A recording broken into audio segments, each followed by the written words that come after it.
तो हेलो बच्चों, उपकार क्लासेस के इस वीडियो में आपका स्वागत है। और हम पढ़ रहे थे बेसिक लेवल केमिस्ट्री। ओके, और बेसिक लेवल केमिस्ट्री में हम पढ़ चुके थे इलेक्ट्रॉनिक कॉन्फ़िगरेशन। अब हम क्या पढ़ने वाले हैं? अब हम पढ़ने वाले हैं वैलेंस शेल क्या होता है। ठीक, वैलेंस शेल क्या होता है, वैलेंस इलेक्ट्रॉन क्या होता है, स्टेबल इलेक्ट्रॉनिक कॉन्फ़िगरेशन क्या होता है, एलिमेंट रिएक्ट क्यों करते हैं, ये सब हम पढ़ने वाले। ओके, ठीक है, तो हम चालू करते हैं। सबसे पहले हम बात करने वाले हैं वैलेंस शेल की। ठीक, ओके, देखिए, जैसे हम बात करते हैं हीलियम की। हीलियम के पास हीलियम का एटॉमिक नंबर होता है 2। तो दो ही होते हैं प्रोटॉन और दो ही होते हैं इलेक्ट्रॉन। ठीक, तो इलेक्ट्रॉनिक कॉन्फ़िगरेशन जो होता है हीलियम का वो होता है 2। के में आते हैं 2, एल में 0, एम में 0, एन में 0। तो आप देख सकते हो कि हीलियम का लास्ट इलेक्ट्रॉन के शेल में गया है। तो हीलियम के लिए के शेल जो है वो वैलेंस शेल है। क्या है? Valence shell. तो हीलियम के लिए के शेल वैलेंस शेल है। ओके, ठीक है। और के शेल में कितने इलेक्ट्रॉन है? 2 इलेक्ट्रॉन। तो हम बोलेंगे हीलियम के पास 2 वैलेंस इलेक्ट्रॉन है। वैलेंस इलेक्ट्रॉन का मतलब होता है आखिरी शेल में, आउटर मोस्ट शेल में कितने इलेक्ट्रॉन हैं। आउटर मोस्ट शेल को हम वैलेंस शेल बोलते हैं और आउटर मोस्ट शेल में जितने इलेक्ट्रॉन होते हैं उन्हें हम वैलेंस इलेक्ट्रॉन बोलते हैं। ओके, देखो, चलो आगे बढ़ते हैं। जैसे कि सेकेंड एग्जांपल लेते हैं, हम बात करते हैं लिथियम की। तो लिथियम का एटॉमिक नंबर होता है 3। तो 3 इलेक्ट्रॉन 3 प्रोटॉन होते हैं। तो लिथियम के पास 3 इलेक्ट्रॉन होते हैं। जब हम लिथियम का इलेक्ट्रॉनिक कॉन्फ़िगरेशन करते हैं तो 3 में से 2 आते हैं के में और 1 आता है एल में। ठीक, तो आप देख सकते हो कि लिथियम का आखिरी इलेक्ट्रॉन कहां गया है? एल शेल में। तो एल शेल हुआ वैलेंस शेल। तो लिथियम के लिए एल शेल क्या हुआ? Valence shell. ओके, ठीक है, आगे बढ़ते हैं। और लिथियम में कितने वैलेंस इलेक्ट्रॉन हैं? 1। ठीक है, ओके, आगे बढ़ते हैं। चलिए,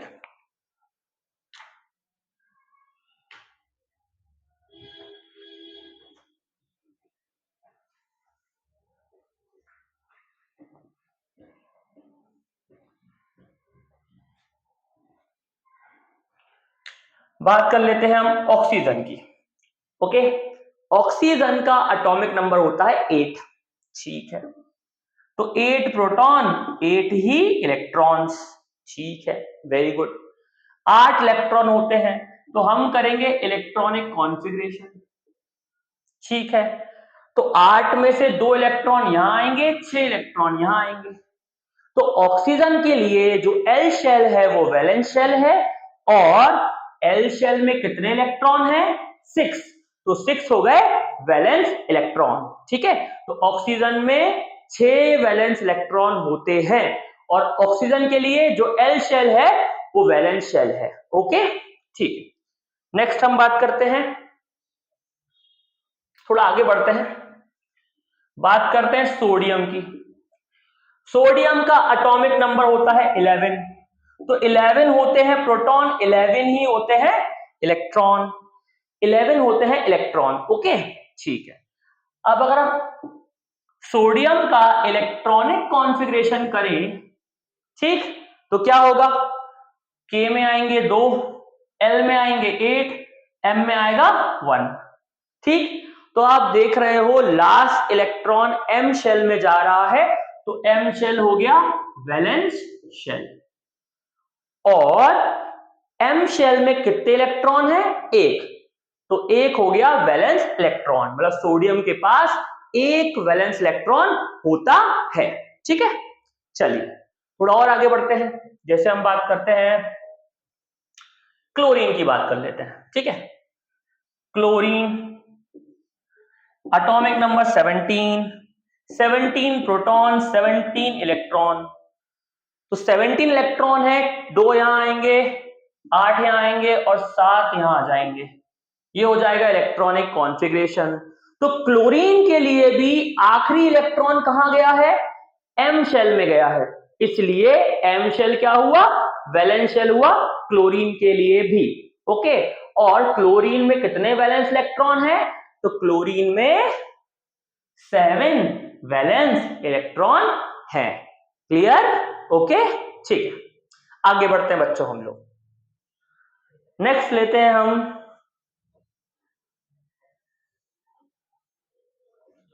पोटेशियम का। ओके, तो पोटेशियम एटॉमिक नंबर 19, 19 प्रोटॉन, 19 ही इलेक्ट्रॉन। ठीक, तो KLMN, 19 में से 2 आएंगे के शेल में, 8 आएंगे एल शेल में, 8 आएंगे एम शेल में, 18 हो गए, बचा एक आएगा एन शेल में। तो आप देख सकते हो पोटेशियम के लिए वैलेंस शेल कौन सा है? N shell. ओके, और कितने वैलेंस इलेक्ट्रॉन है? 1। क्लियर? तो यहां मैंने समझाया आपको कि वैलेंस शेल और वैलेंस इलेक्ट्रॉन क्या होता है। बच्चों ये बहुत जरूरी है समझना। क्यों? क्योंकि 10th क्लास में जब आप इलेक्ट्रॉन डॉट स्ट्रक्चर बनाते हो तो आपको हर एलिमेंट के वैलेंस इलेक्ट्रॉन लिखने पड़ते हैं। ठीक है, वैलेंस इलेक्ट्रॉन कितने हैं वो बनाने पड़ते हैं। 4 हैं तो 4 वैलेंस इलेक्ट्रॉन बनाने पड़ते हैं। अगर 4 हैं तो 4 वैलेंस इलेक्ट्रॉन दिखाने पड़ते हैं। ठीक है, तो आपको पता होना चाहिए कितने वैलेंस इलेक्ट्रॉन हैं। वैलेंस शेल में जितने इलेक्ट्रॉन होते हैं उन्हें हम वैलेंस इलेक्ट्रॉन बोलते हैं, और वैलेंस शेल क्या होता है? लास्ट शेल, आखिरी शेल। आखिरी इलेक्ट्रॉन जिस शेल में भरा जाता है उस शेल को हम वैलेंस शेल बोलते हैं। क्लियर? ओके, चलिए, अच्छा ठीक है साहब, अब हम बात करते हैं, क्या बात करते हैं? नेक्स्ट टॉपिक उठाते हैं हम, स्टेबल इलेक्ट्रॉनिक कॉन्फ़िगरेशन। इसको कभी कभी हम नोबल गैस इलेक्ट्रॉनिक कॉन्फ़िगरेशन भी कहते हैं। ठीक, ओके, क्लियर? ओके, ठीक है, आगे बढ़ते हैं। तो स्टेबल इलेक्ट्रॉनिक कॉन्फ़िगरेशन या noble gas electronic configuration. Okay, ठीक है, क्या होता है? देखो, हमने 1 से लेकर 20 तक के एलिमेंट का इलेक्ट्रॉनिक कॉन्फ़िगरेशन किया। ठीक है, उसमें कुछ एलिमेंट ऐसे होते हैं जिनका इलेक्ट्रॉनिक कॉन्फ़िगरेशन स्टेबल होता है। मतलब ऐसे एलिमेंट जो जिनका इलेक्ट्रॉनिक कॉन्फ़िगरेशन स्टेबल है। मतलब समझते हैं, देखिए, जैसे हमने कहा था कि K shell, L shell, M shell और एन शेल। तो हमने कहा था अगर आप 1 से लेकर 20 तक इलेक्ट्रॉनिक कॉन्फ़िगरेशन कर रहे हो तो के में हम 2 भरते हैं, एल में हम 8 भरते हैं, एम में भी हम 8 भरते हैं और एन में हम 2 भरते हैं, फॉर 1 से लेकर 20 तक। ठीक है, चलिए, ओके, ठीक है। तो अगर हम बात करें जैसे कि हाइड्रोजन की, तो हाइड्रोजन की बात की जाए तो हाइड्रोजन जो है ना हमारा, हाइड्रोजन का एटॉमिक नंबर होता है 1। उसके पास एक ही इलेक्ट्रॉन है, वो कहां जाएगा? के शेल में। ठीक है, अच्छा, तो आप देख सकते हो कि के में कितने की जगह थी? 2 थी, 2 की जगह थी। ठीक है, मतलब हाइड्रोजन के केस में के शेल पूरा भरा नहीं है। ठीक है, मतलब कोई भी एलिमेंट ये चाहता है कि उसका जो शेल भरा हो वो पूरा भरा हो और जो शेल खाली हो वो पूरा खाली हो। बीच का बंधन नहीं चाहिए भाई। ठीक है ना? हाँ, जो शेल भरा हो पूरा भरा हो और जो शेल खाली हो वो पूरा खाली हो। ठीक, देखो भाई क्या है कहानी। हाइड्रोजन जो है उसमें K में एक ही इलेक्ट्रॉन है, तो K पूरा भरा भी नहीं है, पूरा खाली भी नहीं है, मतलब बीच का बंदर है, मतलब स्टेबल नहीं है। हीलियम की बात करें, हीलियम जो होता है उसका एटॉमिक नंबर होता है 2, तो दो ही होते हैं इलेक्ट्रॉन, और दोनों इलेक्ट्रॉन कहां पर जाते हैं? K में। तो आप देख सकते हो कि हीलियम का जो K शेल है वो पूरा भरा है, और L शेल पूरा खाली, M शेल पूरा खाली, N शेल पूरा खाली। इसी को हम बोलते हैं स्टेबल इलेक्ट्रॉनिक गैस कॉन्फ़िगरेशन या स्टेबल इलेक्ट्रॉनिक कॉन्फ़िगरेशन। मतलब जो शेल भरे हो वो पूरे भरे हो, और जो शेल खाली हो वो पूरे खाली हो, बीच का बंदर नहीं चाहिए। तो आप देख सकते हो कि हीलियम जो है उसमें K शेल में 2 इलेक्ट्रॉन है, बाकी शेल पूरे खाली है। तो हीलियम का क्या हो गया? हीलियम का हो गया noble gas configuration, noble gas electronic configuration हो गया हीलियम का,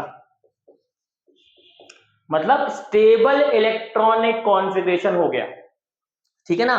तो हीलियम का स्टेबल इलेक्ट्रॉनिक कॉन्फ़िगरेशन हो गया, जो शेल भरा है पूरा भरा है, जो शेल खाली पूरा खाली, बीच का बंदर नहीं मांगता। ठीक है ना? तो हीलियम का हो गया stable gas, stable electronic configuration, या फिर आप बोल सकते हो नोबल गैस इलेक्ट्रॉनिक कॉन्फ़िगरेशन।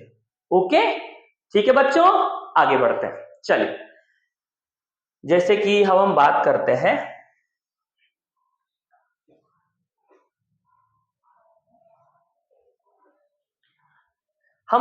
हैं नियॉन की। ठीक, नियॉन जो होता है हमारा,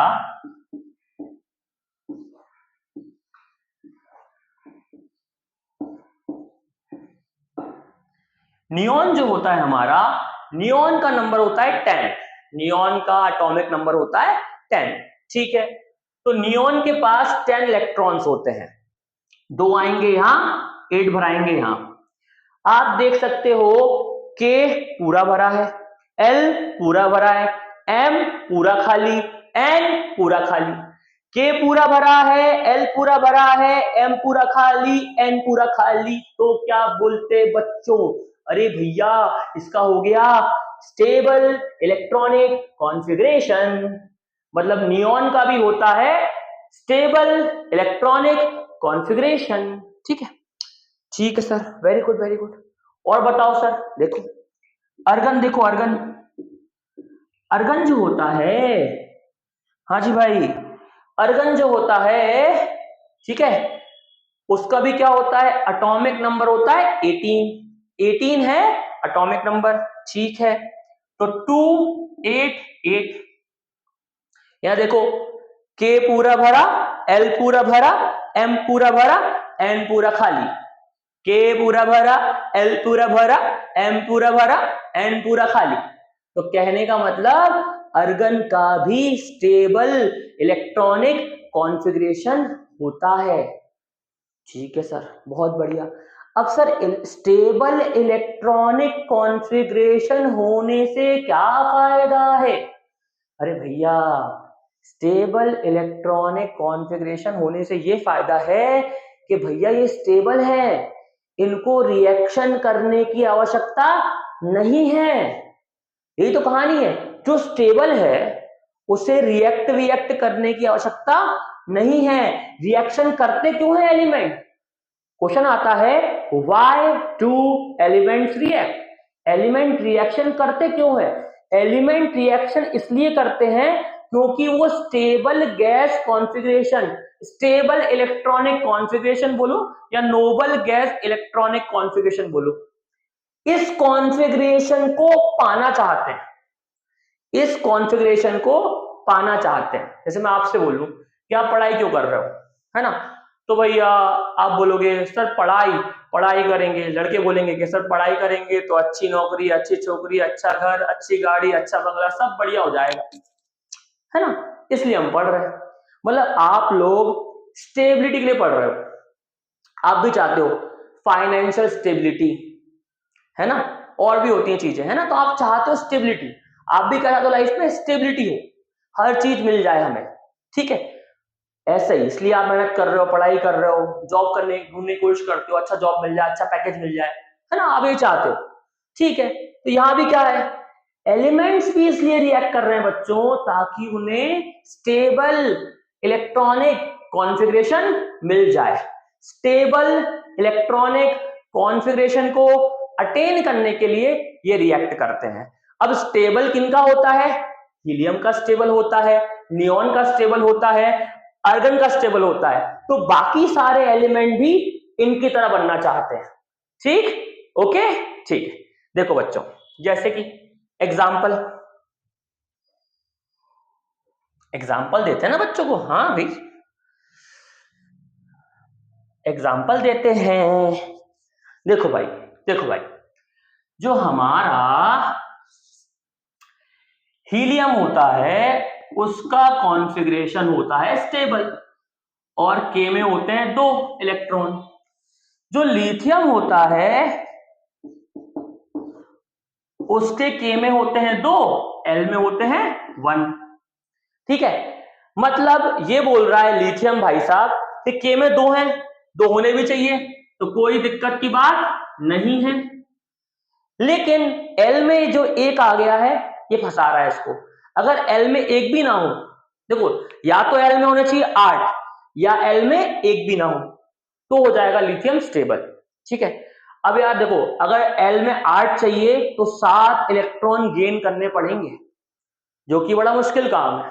ठीक, तो लिथियम क्या करता है, एक इलेक्ट्रॉन लूज कर देता है अपना। जब एक इलेक्ट्रॉन लूज कर देगा तो यहां पे क्या आ जाएगा, एल में 0, मतलब वो हीलियम जैसा कॉन्फ़िगरेशन अटेन कर लेगा, मतलब वो स्टेबल हो जाएगा।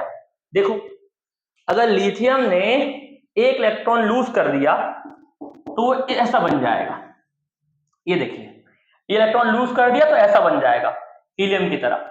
अच्छा सर, लेकिन जब ये एक इलेक्ट्रॉन लूज करेगा तो इसके ऊपर बच्चों चार्ज आएगा।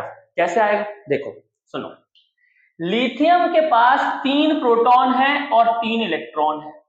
3 प्रोटॉन को बोल सकते हो 3 पॉजिटिव चार्ज, 3 इलेक्ट्रॉन को बोल सकते हो 3 नेगेटिव चार्ज, तो नेट चार्ज क्या हो गया, 0। अभी लिथियम पे नेट चार्ज क्या है, 0 है। लेकिन जब लिथियम एक इलेक्ट्रॉन लूज कर देगा अपना, हो जाएगा लिथियम 3 होंगे प्रोटॉन और 2 ही होंगे इलेक्ट्रॉन, तो 3 पॉजिटिव 2 नेगेटिव, नेट चार्ज हो गया +1। तो मतलब लिथियम पे चार्ज जाएगा +1। ठीक है, तो लिथियम अपना एक इलेक्ट्रॉन लूज करेगा ताकि वो हीलियम जैसा इलेक्ट्रॉनिक कॉन्फ़िगरेशन पा ले जो कि स्टेबल होता है। ठीक, और इस चक्कर में वो बन जाएगा आयन। क्या बन जाएगा, आयन। हाँ भैया, आयन क्या होते हैं,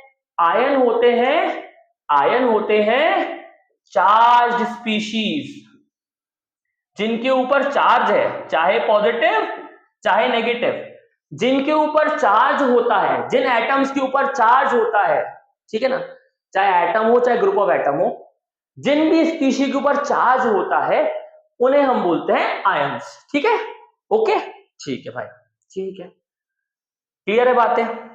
हाँ भाई, बात समझ में आ रही है कि जो हमारा लिथियम भाई साहब है वो लिथियम प्लस बना, क्यों बना, स्टेबिलिटी पाने के लिए। समझ में आया, उसे स्टेबिलिटी मिल रही है इससे, क्योंकि वो स्टेबल इलेक्ट्रॉनिक कॉन्फ़िगरेशन अटेन कर रहा है। ठीक है, ओके भाई, समझ गए हम बात, आगे बढ़े, चलिए एक और एग्जांपल लेते हैं हम। जैसे एग्जांपल लेते हैं ऑक्सीजन का।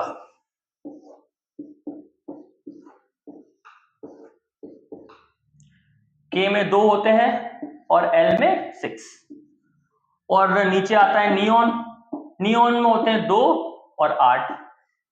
ठीक है, तो देखो ये नियॉन हमारा स्टेबल होता है, ऑक्सीजन जो होता है वो स्टेबल नहीं है। क्यों, के में है 2, एल में है 6, एल में होने चाहिए 8, मतलब एल में या तो 0 हो, एल पूरा खाली हो तो चलेगा, या एल पूरा भरा हो तो चलेगा।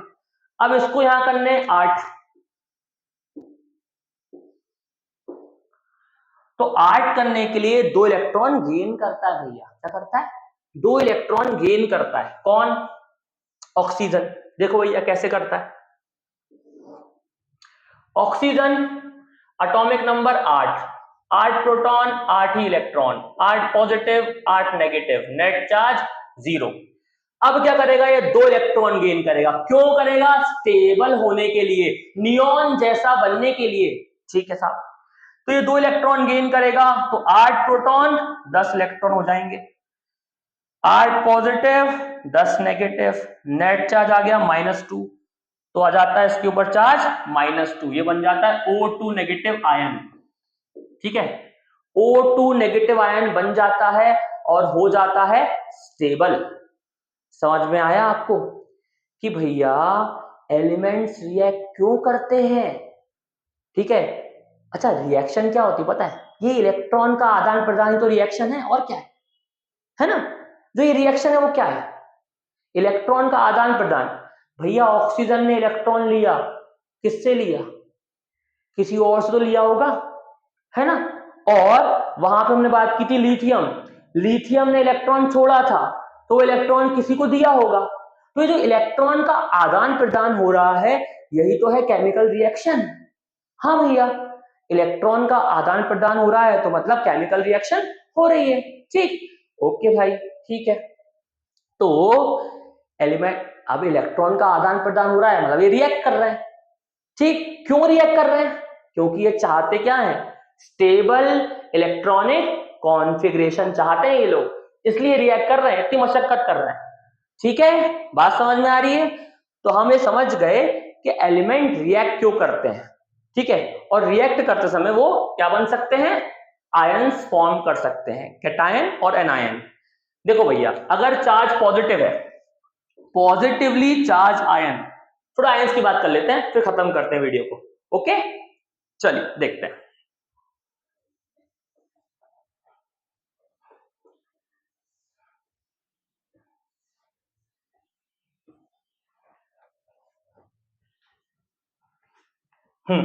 देखिए बच्चों, जैसे हमने बात की थी कि हमारा बना था O2 नेगेटिव और बना था Li+, तो ये लिथियम के ऊपर पॉजिटिव चार्ज है, इसे बोलेंगे पॉजिटिवली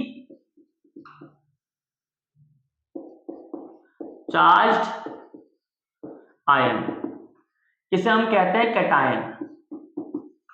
और ये हमारा नेगेटिवली चार्ज्ड आयन, इसे हम बोलते हैं एनायन। ठीक है, ओके। आयंस क्या होते हैं? चार्ज स्पीशीज को बोलते हैं हम आयन।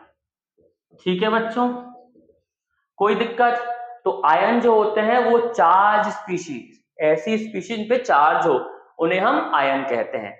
दो प्रकार के हुए, positively charge, negatively charge. Positive charge को बोलते हैं कैटायन, नेगेटिव को बोलते हैं एनायन। ठीक है बच्चों, ठीक है। अब ये जो आयन्स बनते हैं, इनके मिलाप से पॉजिटिव जो आयन होता है वो नेगेटिव आयन के साथ मिलता है। देखो समझते हैं, देखो जैसे मैं एग्जांपल लेता हूं,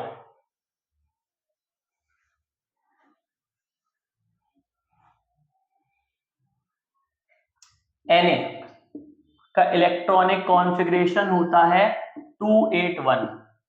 तो Na एक इलेक्ट्रॉन लूज करेगा, जब इलेक्ट्रॉन लूज करते हैं पॉजिटिव चार्ज आता है, जब इलेक्ट्रॉन गेन करते हैं तो नेगेटिव चार्ज आता है। यहां Na एक इलेक्ट्रॉन लूज करेगा तो Na के ऊपर पॉजिटिव चार्ज आएगा और Na हो जाएगा स्टेबल। ठीक, ये हो जाएगा Na+ का इलेक्ट्रॉनिक कॉन्फ़िगरेशन। ठीक, बात समझ में आई?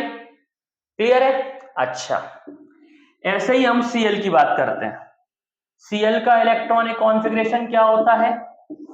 287। तो Cl को चाहिए एक इलेक्ट्रॉन, तो जो इलेक्ट्रॉन Na ने लूज किया, मान लो वो इलेक्ट्रॉन Cl गेन कर लेता है। ठीक है, और Cl गेन करेगा, जब भी इलेक्ट्रॉन गेन होता है तो नेगेटिव चार्ज आता है। तो Cl ने इलेक्ट्रॉन गेन कर लिया तो उसके ऊपर नेगेटिव चार्ज आया। देखो भैया, Na ने इलेक्ट्रॉन लूज किया, वो हो गया स्टेबल, Cl ने इलेक्ट्रॉन गेन किया, वो हो गया स्टेबल। लेकिन इलेक्ट्रॉन लूज और गेन करने में चार्जेस आ गए, पॉजिटिव और नेगेटिव, ठीक है। अब क्या होता है, हम जानते हैं पॉजिटिव चार्ज और नेगेटिव चार्ज एक दूसरे को अट्रैक्ट करता है, तो ये दोनों एक दूसरे को अट्रैक्ट करेंगे और बना लेंगे एक कंपाउंड जिसको हम बोलते हैं NaCl। समझ में आया? इस तरह बनते हैं आयनिक कंपाउंड, ठीक है, इस तरह बनते हैं आयनिक कंपाउंड, ठीक है। आयन फॉर्म्स होते हैं, वो अट्रैक्ट करते हैं और बन जाते हैं आयनिक कंपाउंड्स, ठीक है। अच्छा, तो आयनिक कंपाउंड के फॉर्मूले कैसे बनते हैं, इसके लिए हमें बहुत सारे कैटायंस और बहुत सारे एनायंस को याद करना पड़ेगा, ठीक है। ओके, तो मैं नेक्स्ट वीडियो में दूंगा कैटायन टेबल और एनायन टेबल, उसे आप याद करेंगे, उसके बाद हम बनाएंगे फॉर्मूला। ओके बच्चों, बाय।